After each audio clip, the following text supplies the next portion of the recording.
sur Zouk TV. Des témoignages, des études, des échanges. L'association Les Jardiniers du Bonheur vous présente Un cœur à cœur, une émission fraîcheur pour apprendre à cultiver le meilleur avec Jésus.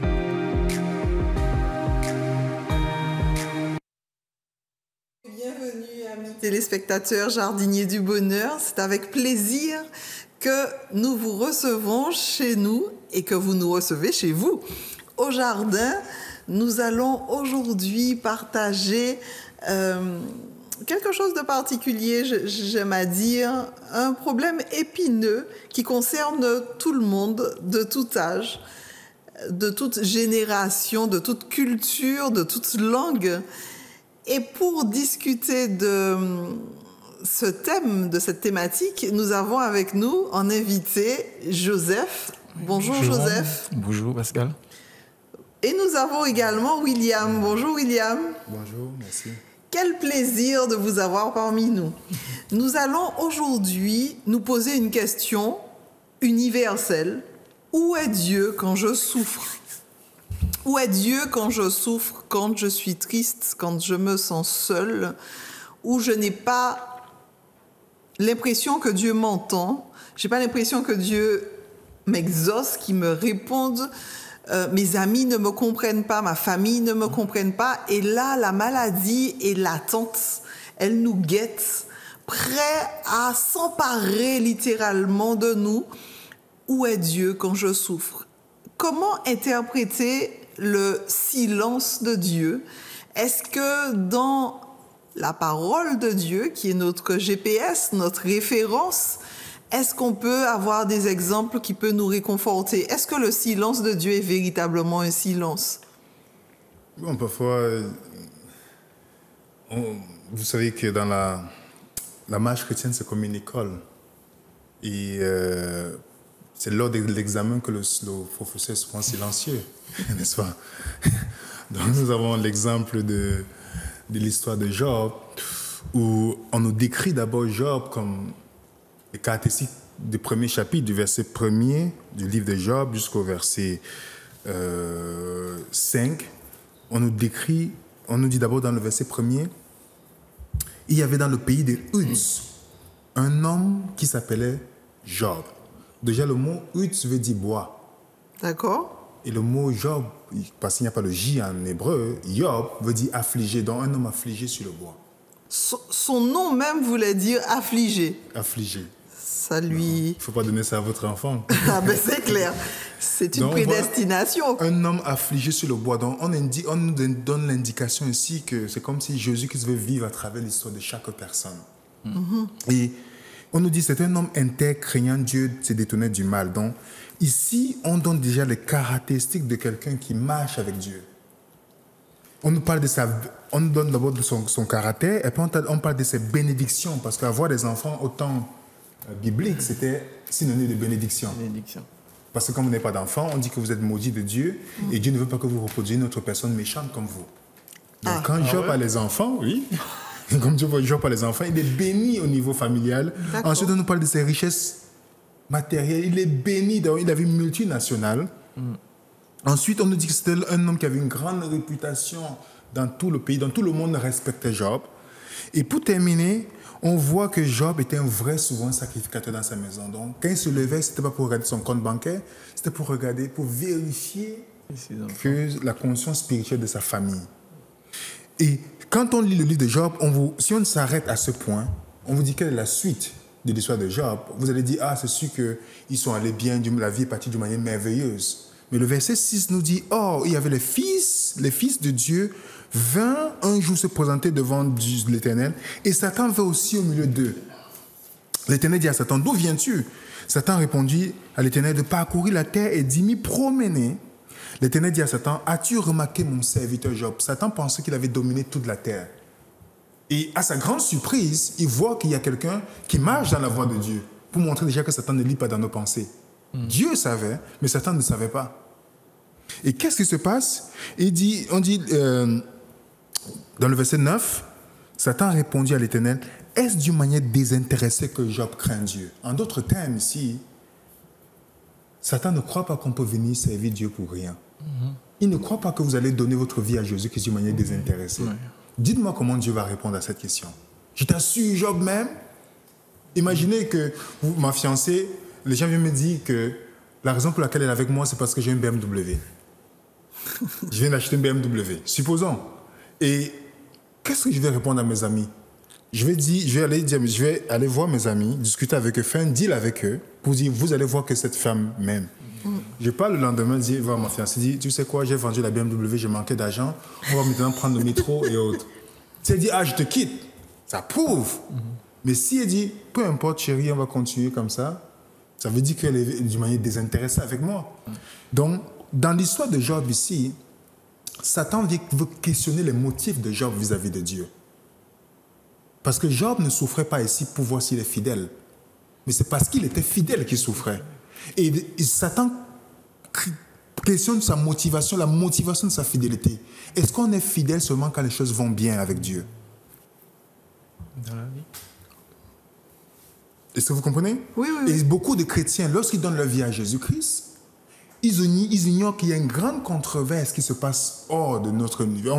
On le voit ici. Job ne sait pas ce qui se passe. Mais qu'est-ce qu'il fait? Il garde la confiance en Dieu. En disant, peu importe ce qui arrive, je sais que mon Rédempteur, l'Éternel a donné, l'Éternel a repris, malgré tout, je louerai l'Éternel. Ça, c'est l'attitude de quelqu'un qui, malgré la souffrance, a démontré qu'il n'est pas venu vers Dieu seulement pour les richesses et pour les bonnes choses. Alors, William, récapitulons. Satan ne lit pas dans nos pensées. Quand on est chrétien, on est soumis à la souffrance. Non pas pour vérifier notre appartenance à Dieu, du moins non pas pour vérifier si nous sommes intéressés ou désintéressés, mais pour prouver au mal, pour prouver au monde que nous servons Dieu de manière désintéressée. C'est parce que nous aimons Dieu que nous sommes testés. 1 Corinthiens 4, verset 9 nous dit que nous sommes en spectacle devant les anges et les hommes. 1 Corinthiens 4, verset 9. Oui, donc tout l'univers regarde de l'accusation que Satan va dire, Pascal, est-ce que c'est d'une manière désintéressée que Pascal sert Dieu? Est-ce que c'est d'une manière désintéressée que Joseph sert Dieu? Donc maintenant, à nous de répondre dépendamment de notre relation avec Dieu. Si notre foi tombe à ce moment-là, ça veut dire qu'on ne reposait sur rien du tout. Et donc, beaucoup viennent dans le christianisme pensant que Satan va mettre le tapis rouge et ils vont marcher dessus. C'est impossible. Tous ceux qui veulent vivre pieusement en Christ seront persécutés. Mais pourquoi Dieu permet? Il faut bien maintenant se poser la question, pourquoi Dieu permet cette souffrance-là? Il la permet parce qu'à travers ça, il va nous raffiner. Il va nous purifier comme de l'or. Donc Satan est comme un acteur dans notre vie. Dieu le mettait en scène. Dieu va utiliser cette situation pour nous amener encore... Regardez Job à la fin de sa vie. Il dit, mon oreille avait entendu parler de toi dans Job 42, le verset 5. Mais maintenant, mes yeux t'ont vu. Donc on voit que Dieu, à travers ça, Job a encore allé d'une autre expérience avec Dieu. Et on dit qu'il était doublement béni par rapport à tout ce qu'il avait perdu. Alors, si Satan n'est qu'un metteur en scène, un acteur. Qu'un acteur. Oui. Il y a plusieurs acteurs. Il y a des protagonistes, il y a ceux qui sont des acteurs secondaires, et que Dieu est le metteur en scène. En d'autres termes, il connaît la fin avant le commencement. Effectivement. C'est réconfortant quand même. Effectivement. C'est pourquoi on dit toutes choses. Concourt au bien de ceux qui aiment Dieu. Seulement au bien de ceux qui aiment Dieu. Et qui Job sont a appelés. aimé Dieu, malgré tout ce qui est arrivé, et ça concourait à quoi? À son bien. Alors si ça arrive que vous n'avez pas eu l'amour pour Dieu, que vous êtes venu comme si Dieu était un Père Noël de vous donner des choses et qu'il ne donne pas, vous dites, je vais le laisser tomber, ça ne va pas concourir à votre bien. Donc on lit parfois ce verset rapidement, ça concourt seulement au bien de ceux qui aiment Dieu. Réconfortant, mais nous avons un Joseph parmi nous. Joseph qui a été également dans la parole de Dieu éprouvé à maintes reprises. Alors, qu'est-ce que cette histoire, Joseph, peut nous apporter et comment on peut encourager nos amis téléspectateurs? Où est Dieu quand je souffre? Alors, Dieu est là. Oui, il est là. Dieu est là, il est toujours là, il a toujours été là. Maintenant, comme Job, on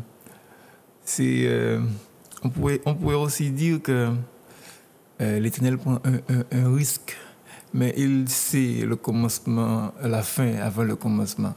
Et il permet que certaines choses nous arrivent pour pouvoir que nous puissions nous rapprocher un peu plus de lui.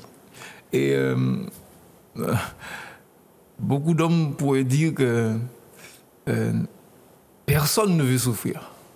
Personne ne veut souffrir. Mais la souffrance est nécessaire. La souffrance est nécessaire à notre enseignement. Voilà. Mais effectivement, dans toute chose, même quand on part à l'école, on passe les nuits blanches, tout ça. À la fin, quand on a notre diplôme, on oublie toutes les nuits blanches. Donc les gens, parfois, ça tâte. Pourtant, même quand on va chez le dentiste, on souffre, mais point bien. Ouais. Combien de choses, même dans le sport, en compétition, vous voyez quand vous êtes blessé, tout ça, mais quand vous avez la médaille, vous oubliez toute la souffrance. Pourquoi toutes ces souffrances vous emmènent où? Au point où vous êtes aujourd'hui. Parfois, on dit, pourquoi les mauvaises choses arrivent à des bonnes personnes? Pourquoi les mauvaises choses arrivent à des bonnes personnes? La question qu'on peut poser, pourquoi les mauvaises choses sont arrivées à Jésus-Christ? Pourtant, il n'a pas péché. C'est afin que les bonnes choses nous arrivent, n'est-ce pas? Donc, parfois, notre souffrance nous permet aussi de consoler ceux qui vont passer par ces difficultés, comme 2 Corinthiens 1er nous dit. Et à ce moment-là, la souffrance se fait sens, puisqu'elle sert à aider, encourager et soutenir les autres. Effectivement. Donc quand j'ai expérimenté cela, et que finalement, devant l'univers, le test que je vivais, ce n'était pas pour démontrer à Dieu si Dieu connaît toutes choses. C'était pour démontrer à tout l'univers qui est en spectacle que cet enfant me sert d'une manière désintéressée. Extraordinaire. Donc, amis téléspectateurs jardiniers, c'est une nouvelle extraordinaire qui remplit mon cœur de joie. Quand une difficulté parvient jusqu'à nous, souvenons-nous quelle est la démonstration de notre appartenance à Dieu. Est-ce que nous choisissons d'appartenir et d'obéir à Dieu parce que nous l'aimons? C'est un moyen de prouver notre amour pour Dieu. Effectivement, tout amour est éprouvé. Il n'y a pas de véritable amour qui passe pas par l'épreuve. Donc si mon amour... On a pris l'exemple de Joseph tout à l'heure. Joseph de la Bible. On a Joseph ici. On a Joseph ici. On a Joseph de la Bible. Joseph était un enfant qui avait de bonnes dispositions, mais il avait besoin d'être épuré. Parce qu'il était un peu prétentieux dans sa façon de fonctionner. Comme son père le voyait comme le futur héritier, dont ses frères commençaient à avoir de la haine envers lui. Mais Dieu a vu que dans ce jeune homme, il y a quelque chose de magnifique, mais il a besoin d'épreuves pour encore aller plus loin. Et Dieu permet dans la providence qu'il le vende, on le vend en Égypte. Il fait 10 ans dans la maison de Potiphar, esclave, fidèle. Et une femme veut coucher avec lui, et elle crie dans tout le qu'il a agressé sexuellement. Qu'est-ce que Joseph fait? Il reste fidèle. Par sa fidélité, on le jette en prison, mais pas n'importe quelle prison. La prison politique. Dans la prison politique, il fait 2 ans, il aide des personnes là-bas, il continue toujours dans le service, et finalement, Pharaon a un rêve, il demande l'interprétation, et qui est prêt pour l'interprétation de ses rêves? C'est Joseph. Mais qui est prêt à prendre le poste que Pharaon voulait que quelqu'un puisse gérer toute la crise qui doit venir? Il n'y avait qu'une personne qui avait cette qualification, Joseph. Il connaissait la politique de l'Égypte qu'il a prise en prison pendant 2 ans. Il connaissait l'économie de l'Égypte qu'il a prise pendant 10 ans. Et les deux combinés ont fait à ce qu'il était préparé que les autres qui étaient là. Donc parfois la souffrance que nous vivons, c'est une préparation pour une vie meilleure que Dieu a pour nous. Et on voit comment Joseph lui-même dit dans le Genèse 50, verset 20, vous avez médité de me faire du mal, mais Dieu l'a tourné en bien. Donc il n'a pas vu, il a vu que tout ça concourt à son bien et aussi pour sauver une multitude. Vous voyez, chaque fois, c'est toujours pareil dans la Bible, où Dieu utilise les circonstances pour former quelqu'un afin qu'à travers cette personne, d'autres personnes puissent être bénies et enrichies. Oui. Extraordinaire, mon cœur est rempli et c'est source d'encouragement pour ceux qui en ce moment passent par une difficulté, et nous les invitons à ne pas regarder non pas la difficulté présente, mais au cadeau qui se cache derrière cette difficulté, parce qu'il y a une bénédiction derrière chaque épreuve. Mais parfois on crie à l'injustice. C'est vrai. On crie, Seigneur, c'est injuste, mais chaque fois qu'on aura l'attitude de se lamenter, Parce que Satan veut qu'on murmure contre Dieu. Et on retarde la bénédiction. Voilà. Quand Job a commencé à se murmurer, parce que même ses amis ont commencé à dire à Job, il y a un péché dans ta vie, c'est pourquoi tout ça t'arrive. Qu'est-ce que Dieu apparaît, quand il apparaît, dit à Job, où étais-tu quand j'ai créé le ciel et la terre? C'est la ceinture, je te poserai des questions et tu vas répondre. Donc, le murmurer contre Dieu dans la souffrance ne va pas nous aider. C'est plutôt louer Dieu et reconnaître que sa main est dans toutes ces situations. Parfois, c'est difficile, mais parfois, il faut qu'on se ressaisisse pour dire, Seigneur, je crois que tu te lèveras pour calmer cette tempête. Je crois, Seigneur. Parce que la justice retardée ne veut pas dire justice manquée. La justice retardée ne veut pas dire la justice manquée. Donc, Dieu se relèvera toujours le dernier pour intervenir par rapport à ça. Et Dieu ne peut pas changer les circonstances qui sont autour de nous sans que notre attitude change d'abord premièrement. Donc, il y a quand même une leçon, donc plusieurs peut-être leçons à tirer au travers des difficultés qui nous parviennent. De ce que vous avez dit, je retiens qu'il y a la volonté de changer et d'épurer notre caractère, de nous rapprocher plus près de Dieu, de nous amener encore plus loin que ce qu'on voit, de ce qu'on ressent, parce qu'il y a une notion importante dans la souffrance. Elle touche à nos émotions, elle touche à nos sentiments. Et nous aimons à dire que les sentiments, c'est des sens qui manquent. Ce sont des sens qui mentent, qui ne nous disent pas la vérité. Alors, que proposez-vous comme attitude à adopter quand on est en souffrance? Se lamenter, on a vu que ce n'est pas la bonne solution. Déjà, si je ne reconnais pas la main de Dieu dans ma vie, je vais être... Regardez quand les disciples étaient dans la barque avec Jésus, ils pensaient que l'eau devait les submerger. Ils ont essayé de retirer l'eau avec leur propre effort. Ça n'a pas marché. Pourtant, Jésus était là. La seule chose qu'il fallait faire, c'était de réveiller Jésus. Que Jésus-Christ vienne lui calmer cette tempête. Mais qu'est-ce qu'ils ont dit? Seigneur, ne vois-tu pas que nous périssons? Ils ont questionné l'amour de Dieu. Ils ont accusé. Voilà. Comme si Dieu veut qu'ils périssent. Mais Dieu, si on voit Dieu calme, tranquille, on ne doit pas s'inquiéter. Rester aussi calme. La question que nous devons nous poser, Seigneur, qu'est-ce que tu veux que je change dans ma vie quand je vis ces épreuves? Que veux-tu que je change dans ma vie? Est-ce qu'il y a quelque chose, il y a un péché que je ne sais pas réellement, que tu aimerais révéler? Est-ce que je me suis éloigné de toi? Parce que parfois, Dieu est comme un père, que vous voyez qu'un enfant aime le iPad et vous dites à votre enfant, va faire ton ménage, va faire ceci, va faire la vaisselle. L'enfant refuse. Parfois, Dieu retire ce que nous aimons entre nos mains pour attirer notre attention. Et là où l'enfant commence à aller travailler, faire son truc, là, vous lui donnez l'iPad. Et Dieu procède aussi de la même manière. Parce que, qu'est-ce qu'il veut au final? C'est nous rapprocher encore plus près de lui. Plus près de lui pour encore plus de bonheur. Mais sans ça, mes frères et sœurs, on ne peut pas avancer. Donc, on a besoin de dire, Seigneur, je suis curieux de savoir comment tu vas me sortir de cette situation. Je suis curieux de savoir comment tu vas me sortir de cette situation. Donc, on devient des spectateurs. Effectivement. En disant, fais-nous voir ta gloire. Effectivement. Montre-nous ce que nous ne voyons pas. Si on va dans cette direction-là. Si on va dans cette direction-là.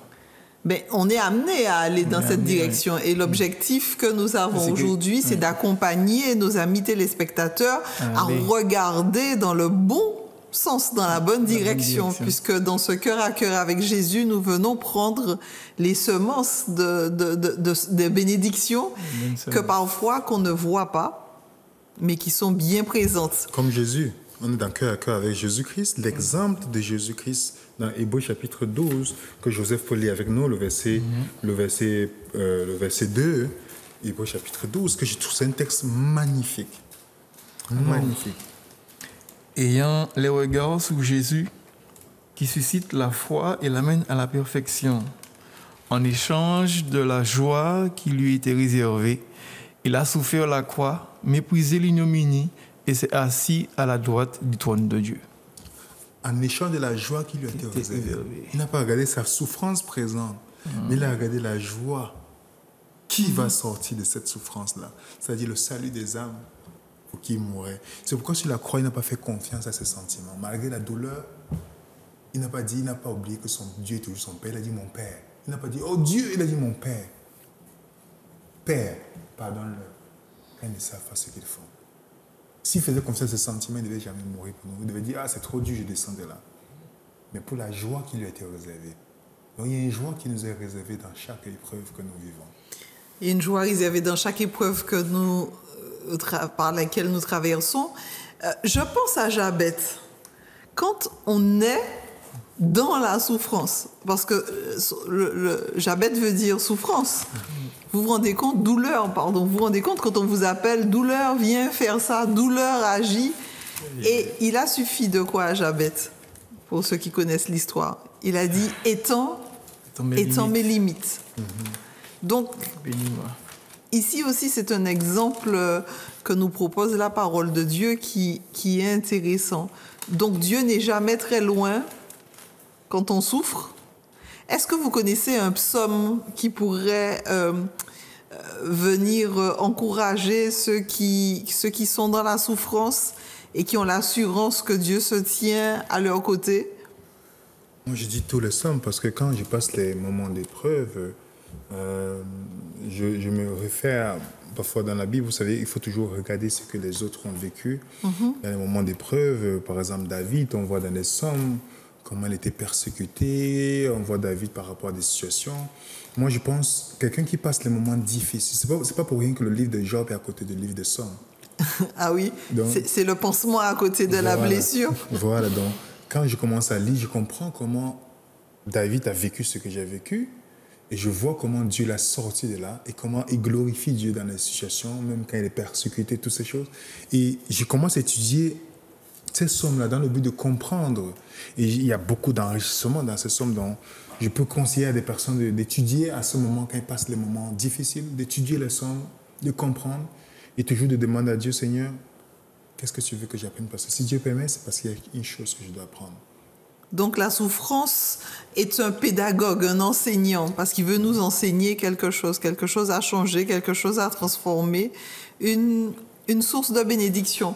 Alors, le psaume 121, Joseph, si on peut le lire pour encourager nos amis jardiniers, parce que souvent nous levons les yeux vers les amis quand la difficulté et la souffrance vient. Mais vers qui devons-nous lever les yeux? Le psaume 121. Le psaume 121 nous dit « Je lève les yeux vers les montagnes, d'où me viendra le secours? Le secours me vient de l'Éternel qui a fait les cieux et la terre. Il ne permettra point que ton pied chancelle. Celui qui te garde ne sommeillera point. Voici, il ne sommeille ni ne dort celui qui te garde, Israël. L'Éternel est celui qui te garde. L'Éternel est ton ombre à ta main droite. Pendant le jour, le soleil ne te frappera point, ni la lune pendant la nuit. L'Éternel te gardera de tout mal. Il gardera ton âme. L'Éternel gardera ton départ et ton arrivée dès maintenant et à jamais. Amen. C'est un psaume de réconfort, d'assurance que l'Éternel nous conduira à bon port. Est-ce que, au postulat, nous ne devons pas considérer, quelle que soit la circonstance de vie, que nous sommes entre de bonnes mains? Oui, on doit considérer que nous sommes dans de bonnes mains puisque la Bible nous le dit déjà. Regarde tous les hommes de Dieu, les Paul, qui sont passés par... Ils ont toujours reconnu la main de Dieu dans tout ce qu'ils vivent. Je veux donner juste un verset dans 2 Corinthiens chapitre 1er où Paul lui-même, vous savez tout ce que Paul a vécu. Je ne vois pas comme quelqu'un qu'on a lapidé, traîné partout. Paul a vécu des choses d'une manière incroyable. Voilà ce qu'il nous dit dans le verset 3 de 2 Corinthiens chapitre 1er. Béni soit Dieu, le Père de notre Seigneur Jésus-Christ, le Père des miséricordes, le Dieu de toute consolation, qui nous console dans toutes nos afflictions, afin que par la consolation dont nous sommes l'objet de la part de Dieu, nous puissions consoler ceux qui se trouvent dans l'affliction. Car de même que les souffrances de Christ abondent en nous, de même notre consolation abonde par Christ. Si nous sommes affligés, c'est pour vous. Vous comprenez? Si nous sommes affligés, C'est pour votre consolation et votre salut. Et si nous sommes consolés, c'est pour votre consolation qui se réalise par la patience à supporter les mêmes souffrances que nous endurons. Et notre espérance à votre égard est ferme parce que nous savons que si nous avons part aux souffrances, nous aurons aussi part aux consolations. Paul ici est en train d'encourager une église en leur disant, mes frères, si on n'a pas l'affliction, on n'aura pas à la consolation. Dieu n'est pas un Dieu injuste. Il sait bien que tout ce que nous vivons, parfois ça nous fait du mal. Mais quand il se rapproche de nous, il nous rapproche de lui. C'est lui encore qui nous console. Excellent. Donc la souffrance ne dure, les afflictions ne durent qu'un temps. C'est juste un temps. La tempête, on voit même dans la nature, Dieu nous a enseigné que après la tempête, il y a le soleil. Il y a le soleil. Excellent. Donc, ce texte est tiré de 2 Corinthiens, vous qui notez, chapitre 1, les versets 3 à 8. Les versets 3 à 8. Dans les épreuves, je veux conclure avec ce point en disant que les épreuves particulières viennent avec les dons particuliers. Quand Dieu voit quelque chose en nous qu'il veut développer, la mesure de notre souffrance, de nos difficultés vient avec la mesure de notre foi et le talent que Dieu a investi en nous. Et l'histoire de la Bible nous le montre. Donc, que pouvons-nous faire maintenant, si ce n'est que de nous réjouir? Réjouissons-nous. Seigneur, je suis curieux de savoir comment tu vas me sortir de là. Seigneur, je suis curieux de savoir comment tu vas me sortir de là. Je crois que c'est la semence que nous allons prendre aujourd'hui. Seigneur, je suis curieux de voir comment tu vas nous sortir de là. Je crois que c'était développer la confiance, l'assurance que Dieu est souverain et qu'il a le dernier mot. Il est le metteur en scène de nos vies et l'ennemi, les difficultés ne sont que des acteurs passagers. L'amour est patient. Alors, amis téléspectateurs, jardiniers du bonheur, où est Dieu quand je souffre? On a vu que l'interrogateur, pendant l'épreuve, est silencieux. Donc, comme un instructeur, il se tient silencieux à nos côtés, mais un silence bienveillant, et il veille. Il veille sur chacun d'entre nous afin que nous puissions, dans l'affliction, après cette épreuve, que nous ayons la capacité d'encourager ceux qui passent également par de belles épreuves. Nous voyons que l'épreuve doit être acceptée comme une bonne chose. J'ai entendu dire, avant que nous ne terminions, que quand certaines personnes passent par des épreuves, elles achetaient du champomis. Elles achetaient du champomis, elles se réjouissaient. On leur demande, mais pourquoi vous réjouissez-vous quand tout va mal? Et William, qu'est-ce que notre ami a répondu? Déjà, c'est quelque chose que mon ami Samuel et moi on faisait avec d'autres amis. C'est que lorsqu'on vit des moments difficiles, on invite des personnes, on fait des petits repas, on achète des champomis, on s'assoit ensemble, on se réjouit, on dit, mais dans les bons moments, on a fait pareil, on s'est réjoui, mais pourquoi dans les mauvais moments, on ne se réjouit pas?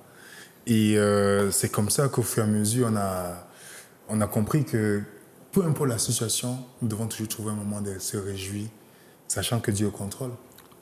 Je crois que c'était le mot de la fin.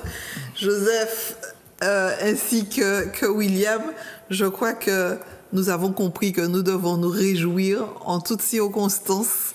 Invitons donc nos amis, quand tout va mal, à nous dire, mais Dieu est au contrôle. Amis jardiniers du bonheur, vous qui êtes venus déposer cette semence, merci Joseph pour ce petit passage avec nous, William également. Et je crois que nous avons été richement bénis. C'est ce que nous vous souhaitons.